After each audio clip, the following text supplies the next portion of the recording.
আমাকে দেখে একটু দাঁড়ালো না, এতটা দুঃখ পাইলাম। মানে 1 মিনিটও হয়নি, আমার মনে কয়েকটা সেকেন্ডের জন্য আমি বাসটা নিতে পারলাম না। তো মাঝে মধ্যে এরকম হয়, কিছু বাস ড্রাইভার খুবই ভালো, তারা বুঝতে পারে পেছন থেকে প্যাসেঞ্জার আসছে, একটু হলেও তারা দাঁড়ায় আর তখনই বাসটা ধরা যায়। তো আজকে আমার ব্যাড লাক বলা যায়। তারপরেও আবার এদিকে আসার পর তো খুশি লাগছে, কারণ এটা আমার বাসার কাছাকাছি একটা জায়গা, এত সুন্দর লাগছে।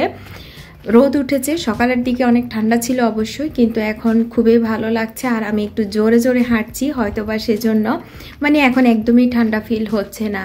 জায়গাটা দেখেন কি যে সুন্দর একেবারে। এখনও তো ওরকম পরিপূর্ণ সামার আসেনি, এর মাঝে দেখেন ঘাসের কালারটা কেমন হয়েছে। আস্তে আস্তে আশেপাশের গাছগুলোও একেবারে চাঙ্গা হয়ে যাবে।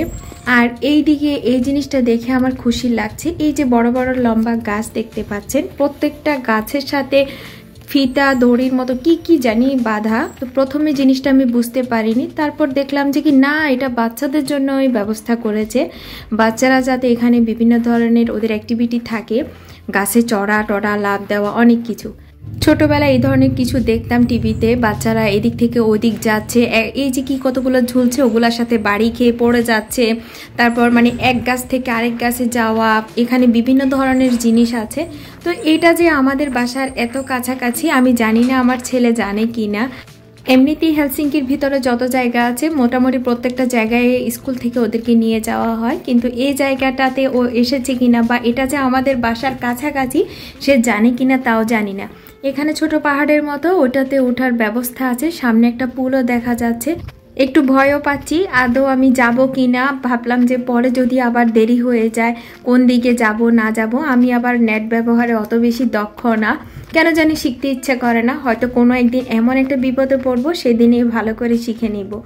তো এই দিকের এই জিনিসটাও রেকর্ড করে নিলাম, আমার ছেলেকে দেখি বলবো ও চিনে কিনা। চিনলেও না চিনলেও আরেকটু ওয়েদার যখন ভালো হবে আমি অবশ্যই এখানে আসব। এখানে যদি একটা বিছানা চাদর নিয়ে এসে বসে থাকা যায়, কিছু খাবার নিয়ে খাওয়া যায়, সময় কাটানো যায়, এর চেয়ে আনন্দ আর কি হতে পারে। আনন্দের কথা ভাবতে ভাবতে গিয়ে আমি আবার মনে হয় বিপদে পড়ব, আবার মনে হয় আমার বাস মিস হবে।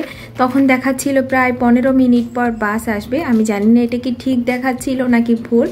অবশ্যই যখন বিকেল হয় তখন বাস একটু লম্বা সময় পর পর পাওয়া যায়, সকালের দিকে 8 মিনিট 10 মিনিট পর পর এই বাস আসে।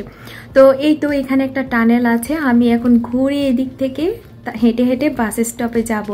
জায়গাটা দেখেন কত ফাঁকা, কত সুন্দর। আর এই জায়গাগুলোতে অনেক উঁচু বিল্ডিং নেই, সব আপনার নিচু একতলা বা ডুপ্লেক্স এরকম। এখানে ফিনিশরাই বেশি থাকে, ওরা আবার উঁচু বিল্ডিং এর চেয়ে এ ধরনের বাসা বাড়িগুলাই বেশি পছন্দ করে, অর্থাৎ একবারে প্রাকৃতিক পরিবেশ হোক, নিরিবিলি, এটাই ওরা চায়।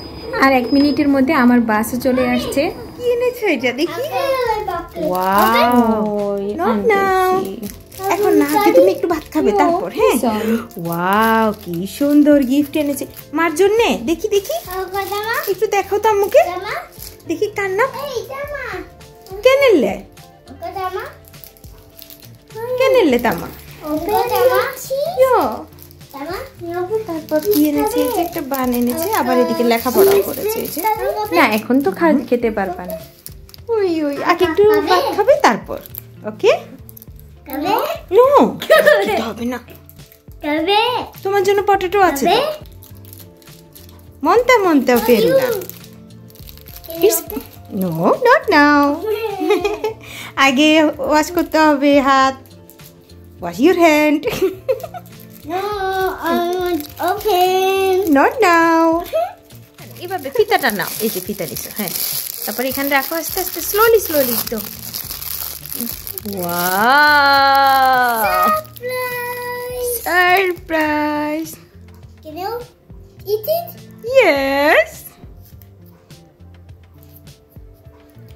আজকে মজার একটা নান রেডি করছি, যেটা গার্লিক ফ্লেভারে হবে। তো এটা তৈরি করার প্রধান কারণ হচ্ছে কাল আমাদের এখানে বন্ধ, তো ওর বাবাও আজকে তাড়াতাড়ি বাসায় ফিরেছে। বন্ধ না হলে কিন্তু আমার পক্ষে নান রেডি করা সম্ভব হতো না, আমাকে অবশ্যই আগামীকালের জন্য রান্না করতে হতো। রান্না করাটা যে কি কঠিন লাগে মাঝে মধ্যে এখন বুঝি। রান্না যদিও বা করতে আমি পছন্দ করি, কিন্তু ইদানিং না একটু কষ্টই লাগে।